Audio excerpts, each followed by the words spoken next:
Hello and welcome back to Stop and Go F1 for this, our reaction and review of the Saudi Arabian Grand Prix 2024. Before we get into anything, make sure you like and subscribe. Those are the rules. But what a fun one that was. I thought F1 was supposed to be boring in 2024, but that I enjoyed quite a bit.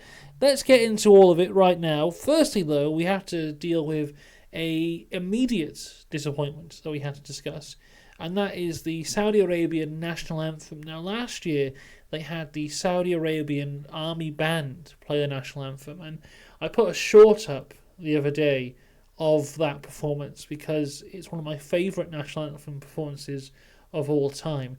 But this year, they didn't have anyone to play it. They just played it in over the speakers. There was no one that live there performing, which is very disappointing, and I was very let down.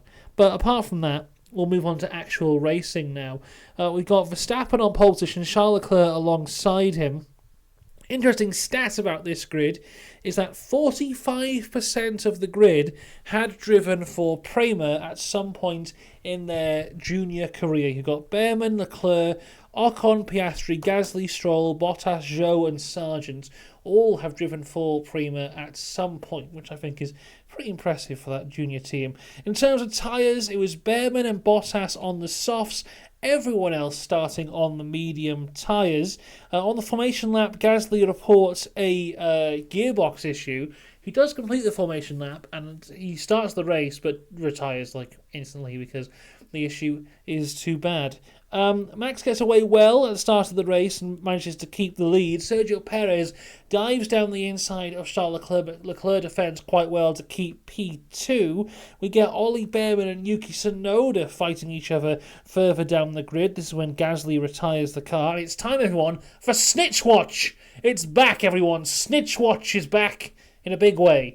And it's George Russell today snitching on Lando Norris for a jump start. Now, the stewards eventually would say that there was no penalty needed for this, but Lando definitely did jump the start, and then he stopped, then he went again. All in all, I don't think he gained anything. If anything, he lost stuff from it, but still, it was a jump start, and maybe he should have got a penalty for that, but I don't really care. Further up the grid, Perez is able to pass Leclerc for P2, that's on lap 4. Then, Lance Stroll decides to make the race a bit more interesting by crashing into a wall. Very interestingly, it's the exact same crash that he had in practice. He tapped the wall, he tapped the corner, but this time, instead of tapping the corner and carrying on, he tapped the corner even worse than he did in practice, and then carried on going into the wall. His car was nested perfectly within the wall. His engineer said, "Can you get the car back?" He went, "No, I'm in the effing wall." So Stroll is out, which is a shame, because he was on my fantasy team. So now everyone dives in the pits. In fact, it's it's easier to say who didn't go into the pits. So Norris, Hamilton, Hülkenberg and Zhou were the only ones who didn't pit. Oh my God, I can't talk. It left Norris in the lead of the race. Hamilton was third. Hülkenberg was 11th, I think, and Zhou was 8th. I forgot to write down where Hülkenberg was. After lap 9, the safety car ends, and Norris gets a surprisingly good start. I thought Verstappen would be all over him on the start, but Norris manages to get away quite well and is able to keep the lead. Magnussen squeezes Albon on lap 11 to get past. We'll get back to that in a little bit. And on lap 13, Max Verstappen takes the lead. So we all knew here that Max would retake the lead here from Lando Norris. I don't think anyone was sat at home thinking Lando Norris was actually going to win. But it took 4 laps longer than I thought it would originally do. So there you go. Points for Norris. But speaking of points, Ollie Bearman passes Zhou for P10 into the points playing positions. That's at lap 14. Then we get Leclerc passing Hamilton for P4, lap 15. And then we start to see some penalties. A few penalties were applied in this race. The first one goes to Sergio Perez, though. 5-second penalty of him. Unsafe release within the pit stop. He cut off in front of Alonso, so 5 seconds towards him. To be fair, with how mad the pits were during that safety car, I'm surprised we only saw one unsafe release. Magnussen also gets a penalty, 10 seconds with him causing that collision with Albon. And now, on lap 17, we get the start, everyone, of the Piastri-Hamilton battle, which I think is still going on because it lasted forever. Because the McLaren seems to be much faster than the Mercedes through the corners, but on the straights, the Mercedes has the McLaren's number. So when Piastri is behind Hamilton, he follows him all the way around the lap, then gets to the point where he can overtake and no longer has the speed. And this happened again and again and again and again. And it wasn't too good in the other McLaren either, because on lap 18, Perez is able to get past Norris for P2. Hulkenberg and Bearman are having a little bit of a fight here. On lap 19, Bearman passes Hulkenberg, but Hulkenberg is able to take the place back. And then a couple laps later, Bearman is able to make the move stick and secures P9. Bearman saying that the Haas wasn't very quick. Bearman, they're your friends. You've got 6 outings in FP1 to do with a Haas this year. You'll already be driving a Haas next year. You can't be insulting them like that. It's very rude. Anyway, another penalty now for Magnussen, because he overtook Yuki, then missed his braking zone, cut the corner, and then stayed ahead. So he gets another 10-second penalty for leaving the track and gaining an advantage. 20 seconds of penalties now being applied to Kevin Magnussen. Piastri is still trying to get past Hamilton. He can't do it. Leclerc now passes Norris for P3 on lap 27. And now we see the start of, I'll try and say this in the most PG way I can, Kevin Magnussen, master of poo-housery. Because Kevin Magnussen, up until this point, has been having a bit of a bad time. He's got 20 seconds worth of penalties. He's quite a bit behind his teammate. It's not going well. So they devise a plan, the Haas team, to make sure they walk away with points today. And the plan is basically this. Kevin Magnussen drives really slowly to block everyone up so that when Hulkenberg eventually has to pit, no one is in front of him.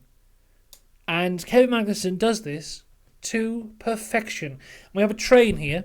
It is Magnussen, Albon, Ocon, Yuki, Sargent, Bottas was there for a little bit, but not too long, and Ricciardo was there for a little bit, but not too long as well. And he managed to keep this train behind him magnificently. And it seems like every lap they were going a second and second behind. Fantastic stuff from Kevin Magnussen. We'll have the driver scores out tomorrow for this race. Kevin Magnussen might be the hardest person to score in the history of F1 because he had an awful race, but if it wasn't for him, Haas would have had no points today. So it's a really interesting one from Kevin Magnussen. Hulkenberg eventually does pit on lap 34, and he comes out way ahead of the Magnussen train.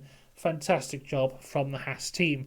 On lap 35, Oscar Piastri finally passes Lewis Hamilton. Hooray! And then locks up. Oh no. So Hamilton goes past him again. On lap 37, for a reason I'm not too sure of, Valtteri Bottas pits for the softs. Now, Bottas started on the softs, pits to the hards when everyone else did, then pits to the softs here again, which is interesting. Hamilton finally pits as well for the softs on lap 37, so Piastri is able to go through there. A lap later, Norris pits for the softs, a very slow stop for him, but he still gets out in front of Hamilton. And if you want to talk about very slow stops, let's talk about Zhou Guanyu. He pits on lap 42. Incredibly slow stop for him. Another clanger from Stake F1 Team Sauber in terms of their pit stops. He goes on to the soft tyres. Then we have this whole thing of can Norris and Hamilton catch Bearman and get past him? Firstly, it was can Norris do it, then it was can Hamilton do it. But what we didn't realise was that Hamilton was actually quite a bit faster than Norris. So Hamilton got onto the back of Norris a lot earlier than we thought and was trying to get past him. So those two battling massively helped Ollie Bearman. For some reason, Ricciardo does a spin, but he keeps on going.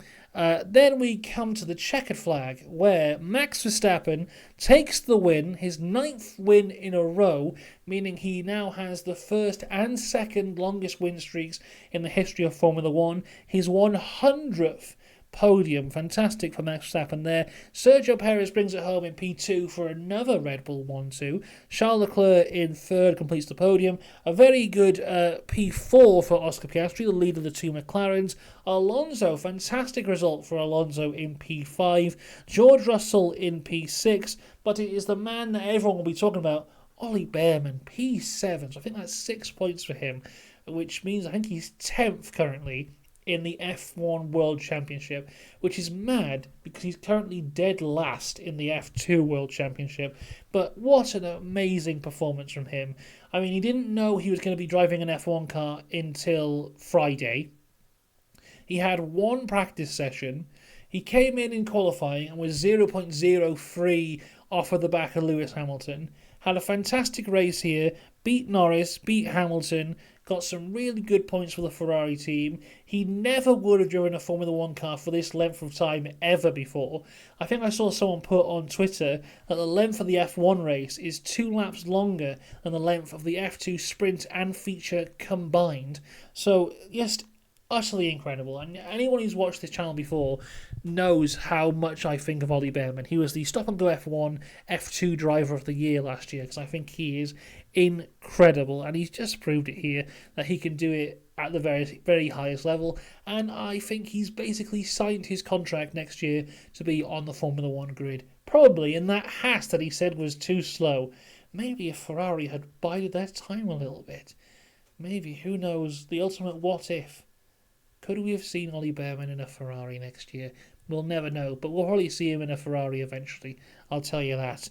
As I said, Norris coming home in 8th, Hamilton 9th, Nico Hülkenberg in 10th, a point for the Haas.